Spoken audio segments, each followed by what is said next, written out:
ದೇವರಿಗೆ ಮಹಿಮೆಯುಂಟಾಗಲಿ. ನಾವಿಂದು ಯೇಸು ಕ್ರಿಸ್ತನು ಶಿಲುಬೆಯಲ್ಲಿ ಆಡಿದ 5ನೆಯ ಮಾತಿನ ಕುರಿತು ಧ್ಯಾನಿಸಲಿಕ್ಕಿದ್ದೇವೆ. ಅದಕ್ಕಾಗಿ ಯೋಹಾನನು ಬರೆದ ಸುವಾರ್ತೆ 19ನೇ ಅಧ್ಯಾಯ ವಚನ 28, 29 ಈ ರೀತಿಯಾಗಿ ಅಲ್ಲಿ ಹೇಳ್ತಾ ಇದೆ. ಇದಾದ ಮೇಲೆ ಯೇಸು ಆಗ ಎಲ್ಲಾ ತೀರಿತೆಂದು ತಿಳಿದು ಶಾಸ್ತ್ರದ ಮಾತು ನೆರವೇರುವಂತೆ ನನಗೆ ನೀರಡಿಕೆ ಆಗಿದೆ ಅಂದನು. ದೇವರಿಗೆ ಮಹಿಮೆಯುಂಟಾಗಲಿ. ದೇವ್ರ ವಾಕ್ಯದಲ್ಲಿ ನಾವು ನೋಡ್ತಾ ಇದ್ದೇವೆ, ಯೇಸು ಸ್ವಾಮಿ ಅವರು ಏನ್ ಮಾಡ್ತಾ ಇದ್ದಾರೆ? ಇದಾದ ಮೇಲೆ ಎಲ್ಲಾ ತೀರಿತೆಂದು. ಯಾವುದಾದ ಮೇಲೆ? ಯೇಸು ಸ್ವಾಮಿ ತಾನು ಮಾನವನ ಪಾಪಕ್ಕೋಸ್ಕರ ಜಜ್ಜಲ್ಪಟ್ಟಾದ ಮೇಲೆ, ಆತನ ಕೈಕಾಲುಗಳಿಗೆ ಮಳೆ ಬಡದಾದ ಮೇಲೆ, ದೇಹದಲ್ಲಿರ್ತಕ್ಕಂಥ ರಕ್ತವೆಲ್ಲ ಅದು ಮಾನವನಿಗಾಗಿ ಸುರಿಸಲ್ಪಟ್ಟ ಮೇಲೆ, ಆತನು ಯಾವುದಕ್ಕಾಗಿ ಈ ಭೂಮಿಗೆ ಬಂದಿದ್ನೋ ಆ ಕಾರ್ಯ ಎಲ್ಲವನ್ನ ಮಾಡಿ ಮುಗಿಸಿದ ಮೇಲೆ, ಜೀವನದ ಕೊನೆಯ ಹಂತದಲ್ಲಿ ಕ್ರಿಸ್ತನು ಹೇಳಿರ್ತಕ್ಕಂಥದ್ದು ಎಲ್ಲ ಮಾಡಿ ಮುಗಿದ ಮೇಲೆ ಎಲ್ಲಾ ತೀರಿತೆಂದು ತಿಳಿದು. ಎಲ್ಲಾ ತೀರಿತು ಅಂದರೆ ಮಾನವನ ಪಾಪಕ್ಕೋಸ್ಕರ ಆತನು ತನ್ನ ಪವಿತ್ರ ರಕ್ತ ಎಲ್ಲ ಸುರಿಸಿ ತೀರಿತು. ಈಗ ರಕ್ತ ಎಲ್ಲ ಹೋಗಿದೆ ಶರೀರದಲ್ಲಿ ರಕ್ತ ಯಾವುದು ಇಲ್ಲ. ವಾಕ್ಯದಲ್ಲಿ ನೋಡುತ್ತೇವೆ, ಕೊನೆಗೆ ರಕ್ತವು ನೀರು ಆತನ ದೇಹದಿಂದ ಹೋಗ್ತಾ ಇದೆ. ಅಂದರೆ ಆತನ ದೇಹದಲ್ಲಿರ್ತಕ್ಕಂಥ ಎಲ್ಲ ನೀರಿನ ಅಂಶ ಅದು ಬತ್ತಿ ಹೋಗ್ತಾ ಇದೆ. ಈಗ ಆತನಲ್ಲಿ ಏನೂ ಇಲ್ಲ. ಅದೇ ಜಜ್ಜಲ್ಪಟ್ಟಂತ ದೇಹ ಉಸಿರಾಡುತ್ತಿದ್ದಾನೆ ಹೊರತು ಬೇರೆ ಏನು ಆತನ ಶರೀರದಲ್ಲಿ ಇಲ್ಲ. ಆದ್ದರಿಂದ ಇನ್ನು ಕೆಲವೇ ಕ್ಷಣಗಳಲ್ಲಿ ಆತನೇನಾಗಬೇಕಾಗಿದೆ? ಜೀವವನ್ನು ಬಿಡಬೇಕಾಗಿದೆ ಮಾನವನಿಗಾಗಿ. ಅಂತ ಸಮಯದಲ್ಲಿ ಆತನ ದೇಹ ಬಹು ವೇದನೆಯಿಂದ ಕಷ್ಟಪಡ್ತಾ ಇದ್ದಾನೆ, ದೇಹ ನೋವಿನಲ್ಲಿ. ಆ ಸಮಯದಲ್ಲಿ ಆತನಿಗೆ ಏನಾಗ್ತಾ ಇದೆ ಅಂದ್ರೆ, ದೇಹದಲ್ಲಿರ್ತಕ್ಕಂಥ ನೀರಿನ ಅಂಶ ಪೂರ್ತಿಯಾಗಿ ಬತ್ತಿ ಹೋದ ಮೇಲೆ ಆತನಿಗೆ ಏನಾಗ್ತಾ ಇದೆ? ದಾಹ ಆಗ್ತಾ ಇದೆ, ನೀರಡಿಕೆ ಆಗ್ತಾ ಇದೆ. ಅದಕ್ಕೆ ಸ್ವಾಮಿ ಹೇಳ್ತಾ ಇದ್ದಾನೆ, ಶಾಸ್ತ್ರದಲ್ಲಿ ಹೇಳಿದಂತೆ ನನಗೆ ನೀರಡಿಕೆ ಆಗಿದೆ ಎಂಬುದಾಗಿ ಆತನ ಹೇಳಿದ್ರ ಕುರಿತಾಗಿ ನಾವು ನೋಡ್ತಾ ಇದ್ದೇವೆ.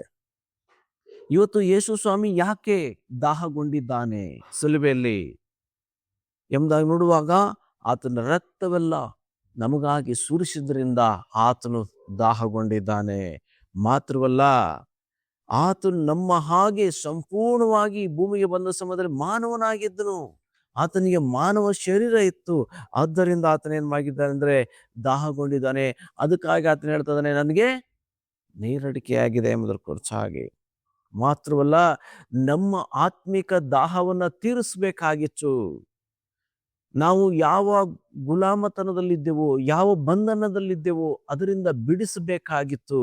ಅದನ್ನ ಬಿಡಿಸುವುದಕ್ಕೋಸ್ಕರ ನಮ್ಮನ್ನ ತನ್ನ ಪವಿತ್ರ ರಕ್ತ ಸುರಿಸಿ ಕ್ರಯದಿಂದ ಕೊಳ್ಳುವುದಕ್ಕಾಗಿ ಆತನ ಏನ್ ಮಾಡಿದ್ನಂದ್ರೆ ನಮಗಾಗಿ ದಾಹಗೊಂಡನು ಪ್ರಿಯರೇ. ಅಂದರೆ ನಮ್ಮನ್ನು ಆತ್ಮಿಕವಾಗಿ ಬದುಕಿಸೋದಕ್ಕೋಸ್ಕರವಾಗಿ, 2ನೇ ಮರಣದಿಂದ ನಮಗೆ ಬಿಡುಗಡೆ ಕೊಡೋದಕ್ಕೋಸ್ಕರ, ನಮಗೆ ಮುಕ್ತಿಯನ್ನು ದಯಪಾಲಿಸೋದಕ್ಕೋಸ್ಕರ ಸ್ವಾಮಿ ಏನ್ ಮಾಡಿದ್ದಾರೆ ಅಂದ್ರೆ ದಾಹಗೊಂಡಂತವನಾಗಿದ್ದಾನೆ. ಹೇಗೆ? ಎಲ್ಲರಿಗೂ ತನ್ನ ಮೇಲೆ ನಂಬಿಕೆ ಇಡ್ತಕ್ಕಂಥ ಎಲ್ಲರ ದಾಹವನ್ನು ತೀರಿಸಬೇಕೆಂಬ ಉದ್ದೇಶದಿಂದ ಆತನ ಏನ್ ಮಾಡಿದ್ದಾನೆ? ದಾಹಗೊಂಡಿದ್ದಾನೆ. ವಚನದಲ್ಲಿ ನೋಡ್ತಾ ಇದ್ದೇವೆ, ಶಾಸ್ತ್ರದ ಮಾತು ನೆರವೇರುವಂತೆ ನನಗೆ ದಾಹಗೊಂಡಿದೆ ಎಂಬುದಾಗಿ. ಅಂದರೆ ಆತನು ದಾಹಗೊಳ್ಳುವುದಾಗಿ ಆತನು ಬರೋದಕ್ಕಿಂತ ಸಾವಿರಾರು ವರ್ಷಗಳ ಹಿಂದೆ ಭಕ್ತರ ಮೂಲಕವಾಗಿ ಆತನು ನುಡಿಸಿದಂತೆ ಆತನೇನಾಗಿದ್ದಾನೆ ಅಂದ್ರೆ ದಾಹಗೊಂಡಂತವನಾಗಿದ್ದಾನೆ. ಹೀಗೆ ಕರ್ತನು ಮಾನವರನ್ನ ಪ್ರೀತಿಸಿ ಮಾನವರಿಗಾಗಿ ಶ್ರಮೆ, ಸಂಕಟ, ನೋವನ್ನು ಅನುಭವಿಸುವಾಗ ಆತನು ಮಾನವರ ನಿಮಿತ್ತ ಆತನು ದಾಹಗೊಂಡಿದ್ದಾನೆ. ಕಾರಣ ಆತನಿಗೆ ನಮ್ಮ ಮೇಲಿರ್ತಕ್ಕಂಥ ಪ್ರೀತಿ ಆತನನ್ನ ದಾಹಕ್ಕೆ ಅದು ನಡೆಸಿದೆ ಪ್ರೇರೆ.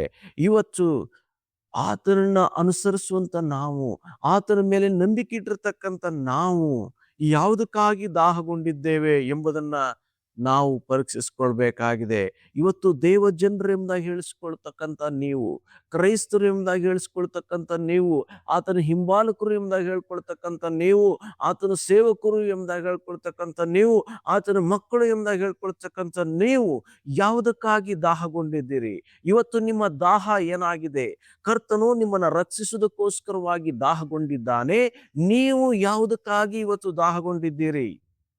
ನಿಮಗಾಗಿ ಎಲ್ಲವನ್ನು ಮಾಡಿದಂಥ ಕರ್ತನು ನಿಮ್ಮ ನಿಮಿತ್ತ ದಾಹಗೊಂಡಿದ್ದಾನೆ. ನೀವು ಆತನಿಗಾಗಿ ಯಾವುದಕ್ಕಾಗಿ ದಾಹಗೊಂಡಿದ್ದೀರಿ? ಕೇವಲ ನಿಮ್ಮ ದೇಹದ ಆಸೆಗಳನ್ನ ಪೂರೈಸುವುದಕ್ಕಾಗಿ ದಾಹಗೊಂಡಿದ್ದೀರಾ? ಕೇವಲ ನಿನ್ನ ಕುಟುಂಬಕ್ಕಾಗಿ ನೀನು ದಾಹಗೊಂಡಿದ್ದೀಯಾ? ಕೇವಲ ನಿನ್ನ ರಕ್ತ ಸಂಬಂಧಿಕರಿಗಾಗಿ ನೀನು ದಾಹಗೊಂಡಿದ್ದೀಯಾ? ಹಾಗಾದ್ರೆ ನೀನು ಯಾವುದಕ್ಕಾಗಿ, ಯಾರಿಗಾಗಿ ಇವತ್ತು ದಾಹಗೊಂಡಿದ್ದೀಯಾ?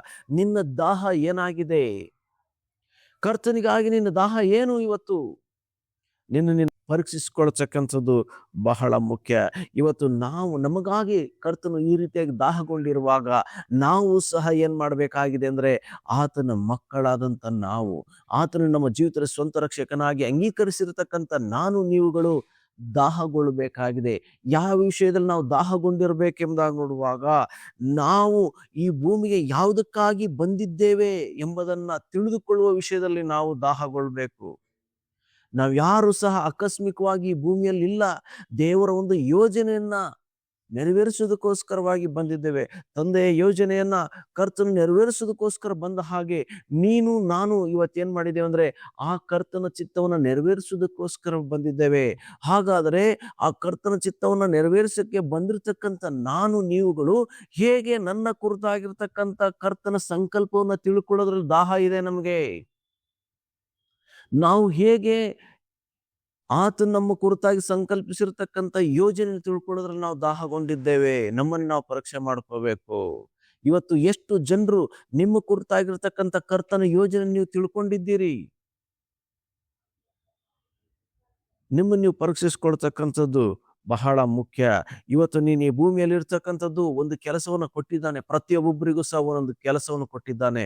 ಪ್ರತಿಯೊಬ್ಬೊಬ್ಬರನ್ನು ಕಳಿಸುವಾಗಲೇ ದೇವರು ಏನ್ ಮಾಡಿದ್ದಾನೆ? ಒಂದೊಂದು ಯೋಜನೆ ಇಟ್ಟು ಕಳಿಸಿದ್ದಾನೆ. ಆ ಯೋಜನೆಯನ್ನ ತಿಳಿದುಕೊಳ್ಳಬೇಕಾಗಿರ್ತಕ್ಕಂಥ ಕರ್ತವ್ಯ ನನ್ನದು ನಿನ್ನದಾಗಿದೆ ಪ್ರೇಯರೇ. ಇವತ್ತು ನೀನು ದಾಹವುಳ್ಳವನಾಗಿ ಆ ಕರ್ತನಿಗಾಗಿ ನೀನು ದಾಹಗೊಂಡಿರೋದಾದ್ರೆ, ಆತ ನಿನಗಾಗಿ ದಾಹಗೊಂಡಂತೆ ನೀನು ಆತನಿಗಾಗಿ ಬಾಯಾರಿದವಳು ಆಗೋದಾದ್ರೆ ನಿನಗೆ ಏನಾಗ್ತದೆ ಅಂತಂದ್ರೆ, ಆತನ ಸಂಕಲ್ಪವನ್ನು ನೀನು ತಿಳಿದುಕೊಳ್ಳಿಕ್ ಸಾಧ್ಯ.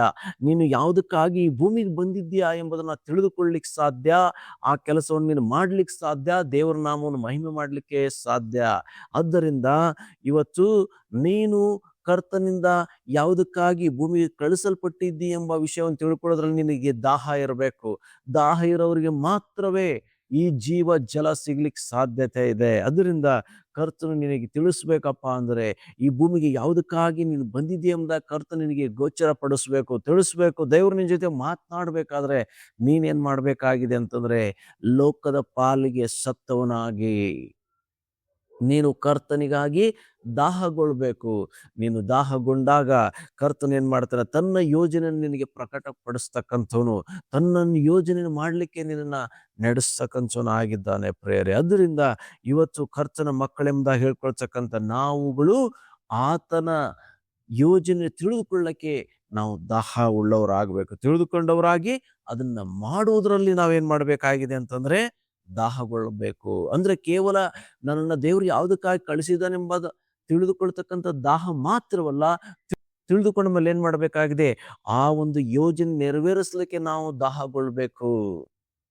ಕೇವಲ ಏನೋ ಹುಟ್ಟುಬಿಟ್ಟಿದ್ದೇವೆ, ನಾವು ಅಕಸ್ಮಾತ್ ಆಗಿ ಹುಟ್ಟುಬಿಟ್ಟಿದ್ದೇವೆ, ಹೆಂಗೋ ಹುಟ್ಟುಬಿಟ್ಟಿದ್ದೇವೆ, ಹೆಂಗೋ ಸಾಯ್ತೇವೆ, ಹೆಂಗೋ ನಡೀತೆ ಜೀವನ ಅಂತ ಹೇಳಿ ಅಲ್ಲ ಪ್ರಿಯರೇ. ಕರ್ತನು ಏನ್ ಮಾಡಿದಾನಂತಂದ್ರೆ, ನಿಮಗಾಗಿ ವಿಶೇಷವಾದ ಯೋಜನೆಗಳನ್ನು ಇಟ್ಟಿದ್ದಾನೆ. ಪ್ರತಿಯೊಬ್ಬೊಬ್ಬರಿಗೂ ಕರ್ತನ ಯೋಜನೆಗಳನ್ನಿಟ್ಟಿದ್ದಾನೆ. ನೀವೆಲ್ಲರೂ ಕರ್ತನ ದೃಷ್ಟಿಯಲ್ಲಿ ವಿಶೇಷವಾದವರು. ಕರ್ತನಿಗೆ ನೀವೆಲ್ಲರೂ ಅಮೂಲ್ಯವಾದವರು. ನಿಮ್ಮ ಕುರಿತಾಗಿ ಆತನಿಗೆ ಹಿತವಾದ ಯೋಚನೆ ಹೊಂದಿದೆ.